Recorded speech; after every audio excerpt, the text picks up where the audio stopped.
38,000 കുഞ്ഞുങ്ങൾ. ആ baby talcum powder ഞാൻ വാങ്ങിച്ചു കൊടുത്തിട്ടുണ്ട് പല കുടുംബങ്ങൾക്കും, താങ്കൾ വാങ്ങിച്ചു കൊടുത്തിട്ടുണ്ടാവും പല കുടുംബങ്ങൾക്കും.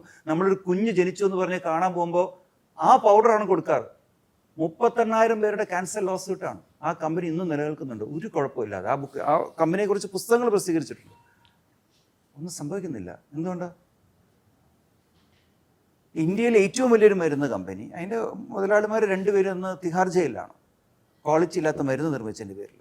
ഇന്ത്യയിൽ 10,000 കണക്കിന് മരുന്ന് കമ്പനികൾ യാതൊരു ലൈസൻസും ഇല്ലാതെ അഡൾട്രേറ്റഡ് മരുന്നുകൾ ഉണ്ടാക്കുന്നുണ്ട്. ഈ ലോകത്തിലെ ഏറ്റവും വലിയ ക്രിമിനൽസ് കോട്ടും സൂട്ടും ഇടുന്നവരാണ്.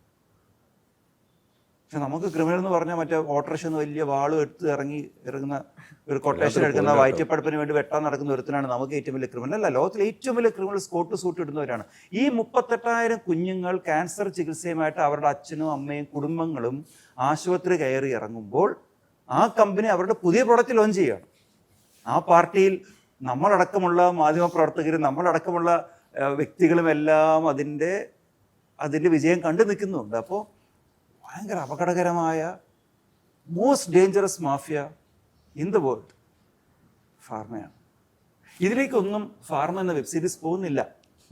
ഫാർമ എന്ന വെബ് സീരീസ് ഈ പശ്ചാത്തലത്തിൽ KP വിനോദ് എന്ന് പറയുന്ന ഒരു പാവം മെഡിക്കൽ റെപ്പിന്റെ ജീവിതം പറഞ്ഞു.